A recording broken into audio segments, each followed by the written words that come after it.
else? Yeah. Not just when you kind of look back at the Iowa State game, just what you take from it and what better and what you learn. Right.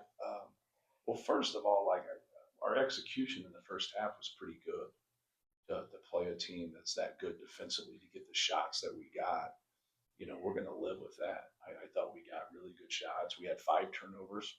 I said it after the game, like, if you just do the same thing in the second half and you have 10 turnovers with the team that forces the most turnovers in the country, like, that's something that you want to live with. So there's always some silver linings. And when you play, I thought Turier's pressure bothered us. We got frustrated when we missed shots, and then we got loose with the basketball in the second half. Like we were just careless with the basketball. Like, you have to be able to make better decisions and keep getting quality shots. And even though they weren't going down for us, you got to keep executing, keep doing your job. Then I just thought our ability to adjust to the basketball, whether we're 1 pass away, 2 passes away, whether we're in a closeout, we're in a rotation, was just poor. Like, especially in the second half. Nothing happens and they can't have an advantage. Like, nothing happened on about 10 possessions and they got an advantage, all because we don't adjust to the ball with our proper influence. We don't keep the ball in front of us. And now we're just playing catch up. And now you're in rotations and now you're over helping and you're just putting yourself in a tough spot. With that being said, they're a really good offensive and defensive team. So, like, they're going to make some plays, and they're going to make some plays over you. Keep forcing them to keep making plays over you. Break their rhythm, keep them in front of you, make things more difficult on them. And we simply didn't do that. Now, with all that being said, after watching it, I feel even more after what I said after the game was true, is like, they're a good team. Like they're a good team. And they get after you. They make it hard on you. They make you uncomfortable. And you got to be able to play this game uncomfortable and still get to your shots and still make it harder on them, because that's the game. That is the game. You got to get better shots than your opponent, and you got to be able to force them into the tougher ones than you're getting. If you can do that, you're going to win. They did that on both ends, and we normally do that from an offensive standpoint. And that's what I talked about, our energy, is that you got to find your energy through your effort, through your defense, through your rebounding, through your running. You got to find your energy that way, because the ball's not always going to go in. Well, we've still been able to score 80 plus points in every single game. Even though we haven't been perfect in those games, we still found enough to be able to score that amount in every game. So you lean on that a little bit, right? That you're going to go get that number again, because that number is the number they got. 82 is their number, right? That is their number. And the game unfolds differently, especially when somebody's up. But, like, you got to be able to grind out a victory. You got to be able to grind that out. And we're not in a position right now to grind anything out. And we got to work towards that, because you never want it to happen, but it always happens. It always happens. You go on the road, people get in foul trouble, people get hurt, you miss shots. Now, can you grind that out, be great defensively, great on the glass, and take care of the basketball when shots don't go in? That's our challenge. And that's what we have to work towards. Now, with that being said, we want to score, 80 to 100 points. And not put that kind of stressor on them. But that's the silver lining, I think, of the game right there, is when we get back and compete again on Wednesday, like, no matter how the game unfolds, you have to be better on the defensive end. You have to do a better job taking care of the ball. How much can you see already Nico's fingerprints making an impact on Minnesota basketball? Yeah. Well, he has a system in what he does offensively. You can see that, and their ability to cut. Now, you're adding a lot of pieces here. He has one guy that he's coached before.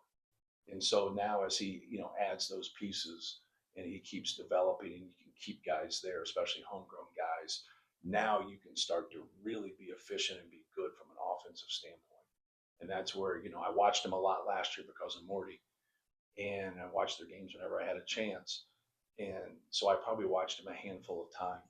And they're just really good at cutting. They're really good at getting to their action. He does a good job. He did it with his kid last year. His name's escaping me. That was a draft pick. They do a really good job of getting him in their spots like they do Tyson, but then they also do a great job of leveraging you getting up your line, leveraging you being over anxious. They get a lot of backdoor cuts.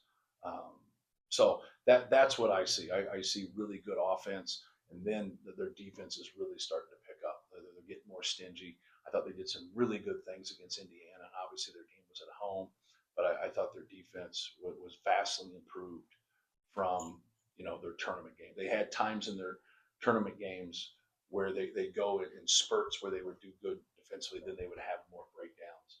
I just thought the consistent play there. I thought their crowd obviously helped them in that game, but that's what I see. He's been successful every place he's been, so he'll be successful there. Ways is Antoine helping the practice dynamic? Yeah, right now. It's just his ability to break people down offensively. Like he can get the ball and go get his own shot. Very athletic, long, big guard, and then his ability to put pressure on the ball. I think that really gives us a good look for people, because like no matter who we play, sometimes people scheme to put size on Braden. Sometimes they go and put ultimate quickness, but normally the best defender goes on him, right? And so like now having Antoine being able to guard him and other guys in practice, so he helps us on both ends, and ultimately he helps himself. No, we haven't. We've had some guys that are pretty good that have redshirted or whatever, but in terms of just like that type of ability that can break people down, he's going to be a good player. Matt, does a lopsided loss affect the team and the way you handle it more than like a 5-1 loss? Yeah, I don't know. That's a good question. I think how it affects us is how we play going forward, right? That's you don't solve it in a press conference. But like, yeah, it's humbling more than anything. Like that's the kind of the two places. If you're a coach or you're a player, like you're either humbled or you're about ready to get humbled. And the devil's in the detail, and you got to be able to compete. Like every game, you got to be able to go out there and compete, and no matter what happens, you can't stop doing that. And I think they got it. No different than what we did to Texas Tech, right? No different. And that's what I told them. I said, "How do you think they felt? How do you think Texas Tech felt? Like, they're a good basketball team. They just beat LSU by 30 points. Christian Anderson had like 37. Like, like those guys, you didn't walk away from that game thinking about their two best players, like how you thought of them. Those guys are two of the best players in the country. And we had a great night. And so we got some of the best players in the country, but Iowa State was better than us. It's simple as that. And that's what you want. Like champions always get off the canvas. So like when you get knocked down, that's who you are. But you also hope, like the lesson in the whole thing is that you prevent that from happening again. That hasn't happened to us too much, especially at home.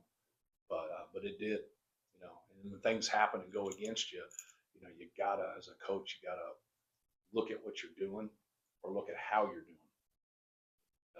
Obviously, we're in a good position.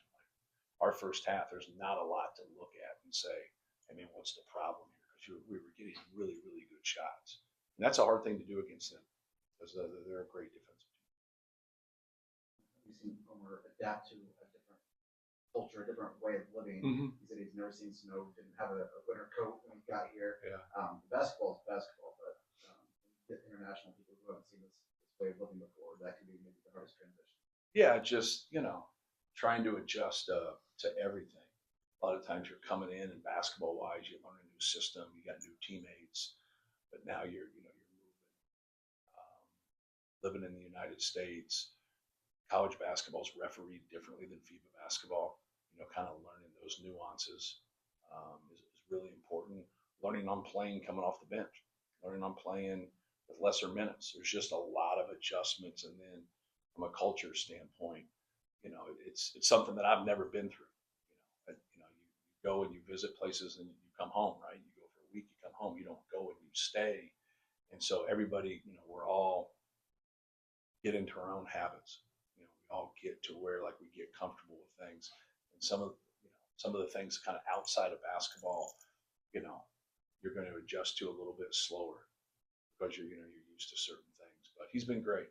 He's worked really hard, and he's put in a lot of time. And I know like it's frustrating sometimes not seeing some shots go down, but that's part of basketball. You work through it. You keep putting in your time. You keep watching film. He's a good player. He'll keep getting better, and he'll keep being more confident. Part of that being just having a professional background, like he's been doing maybe more than a typical freshman. Yeah, his club team that he was with for 10 years. So even though you look at Maccabi Tel Aviv as his pro team, that's his club. So he played all age groups coming up with that. So that's something he's been very familiar with. What jumps out to you about the challenges of Cade Tyson, especially when you're guarding him, the bigger guy, you need that kind of blast. Yeah, good player. He does a good job moving without the basketball. He can put the ball on the floor. He's just not a guy that shoots threes. Obviously, he can shoot and make a lot of threes, but like he does a good job playing off his shot fake. They'll post him a little bit and back cut him and then post him, and just a good feel like they've done a good job of what they run and incorporating him and trying to get him looks, but also playing off of that. People get on top of him. People try to wedge his screens. He back cuts for layups. So, good player. There'll be a lot of different people guarding just because sometimes in their stuff and what they do, there'll be some switches. So, everybody's got to be prepared to guard him and the rest of their guys.